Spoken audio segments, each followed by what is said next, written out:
कहानी सुनने से पहले वीडियो को लाइक कर लें, सब्सक्राइब कर लें, बेल आइकन पर प्रेस कर लें। धन्यवाद। मकर संक्रांति की कथा। मकर संक्रांति पर जरूर सुननी चाहिए शनि महाराज और सूर्य भगवान की यह पौराणिक कथा। मकर संक्रांति से कई पौराणिक मान्यताएं जुड़ी हैं। माना जाता है कि इस सूर्य अपने पुत्र से मिलने उनके घर आते हैं। इस दिन मकर संक्रांति कथा सुनने से शनि दोष खत्म होता है। मकर संक्रांति कथा। जब ग्रहों के राजा सूर्य देव मकर राशि से गोचर यानी मकर राशि में प्रवेश करते हैं तो इसे मकर संक्रांति के रूप में मनाया जाता है। मकर संक्रांति के त्योहार को बेहद उत्साह के साथ मनाया जाता है। इस अवसर पर सूर्य देव की पूजा अर्चना करने का विधान है।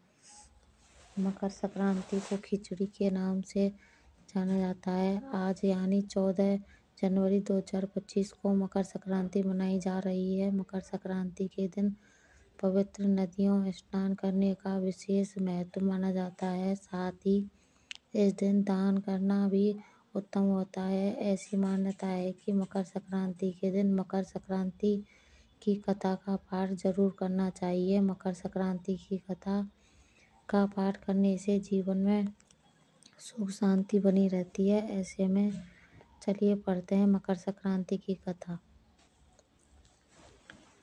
मकर संक्रांति की कथा क्या है? मकर संक्रांति कथा इन हिंदी। धर्मशास्त्रों में वर्णित पौराणिक कथा के अनुसार सूर्य देव की 2 पत्नियां थीं, एक छाया और एक संज्ञा। सूर्य देव को उनकी पत्नी छाया से एक पुत्र हुआ जिसका नाम था शनिदेव। सूर्य देव और उनके पुत्र शनिदेव के संबंध अच्छे नहीं थे और इसके पीछे का कारण था शनिदेव की माता छाया के प्रति सूर्य देव का खराब व्यवहार। दरअसल जब शनिदेव का जन्म हुआ था तो उनका काला रंग देखकर सूर्य देव क्रोधित हो गए और सूर्य देव ने कहा कि ऐसा पुत्र मेरा नहीं हो सकता। शनिदेव के जन्म के बाद से ही सूर्य देव ने शनिदेव और उनकी माता छाया को अलग कर दिया था। शनिदेव और उनकी माता छाया दोनों जिस घर में रहते थे उसका नाम कुंभ था। सूर्य देव के इस व्यवहार से उनकी पत्नी छाया क्रोधित हुई और उन्होंने सूर्य देव को कुष्ठ रोग का श्राप दे दिया। छाया के इस श्राप से क्रोधित होकर सूर्य देव ने छाया और शनिदेव का घर जला दिया। इसके बाद सूर्य देव की पहली पत्नी संज्ञा से हुई पुत्र यम ने सूर्य देव को छाया के श्राप से मुक्ति दिलाई। साथ ही यम ने सूर्य के सामने मांग रखी कि वह माता छाया और शनि के प्रति अच्छा व्यवहार करे। इसके बाद सूर्य को अपनी गलती का एहसास हुआ और वे पत्नी छाया और पुत्र शनिदेव से मिलने के लिए उनके घर पहुंचे।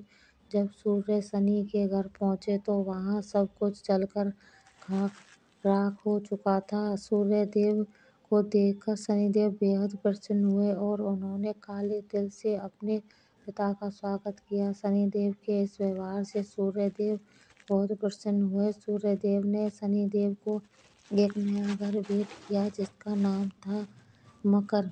सूर्य देव के आशीर्वाद से शनिदेव 2 राशियां कुंभ और मकर के स्वामी बन गए।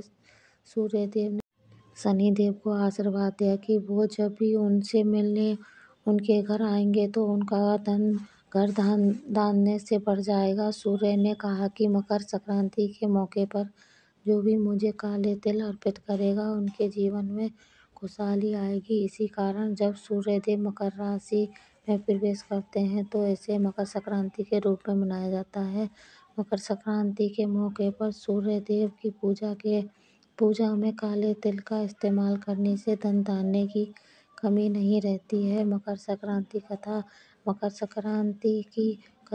संक्रांति से जुड़ी अन्य पौराणिक कथा के अनुसार एक समय में प्रभावशाली कपिल मुनि रहते थे। एक बार कपिल मुनि पर राजा सगर के पुत्रों ने देव इंद्र का घोड़ा चोरी करने का झूठा आरोप लगा दिया था। झूठे आरोप से क्रोधित होकर कपिल मुनि ने राजा सगर के 60,000 पुत्रों को भस्म होने का शाप दे दिया। इसके बाद राजा सगर ने देव इंद्र से सिफारिश की और देव इंद्र के द्वारा ऋषि से माफी मांगने पर कपिल मुनि का गुस्सा शांत हुआ। इनकी माफी पर कपिल मुनि ने सांप से छुटकारा पाने के उपाय के तौर पर बताया कि इस शाप से मुक्ति पाने के लिए माँ गंगा को किसी भी तरह पृथ्वी पर लाना होगा। राजा के पोते अंशुमान और राजा भगीरथ को कठोर तपस्या के बाद पृथ्वी पर माँ गंगा प्रकट हुई।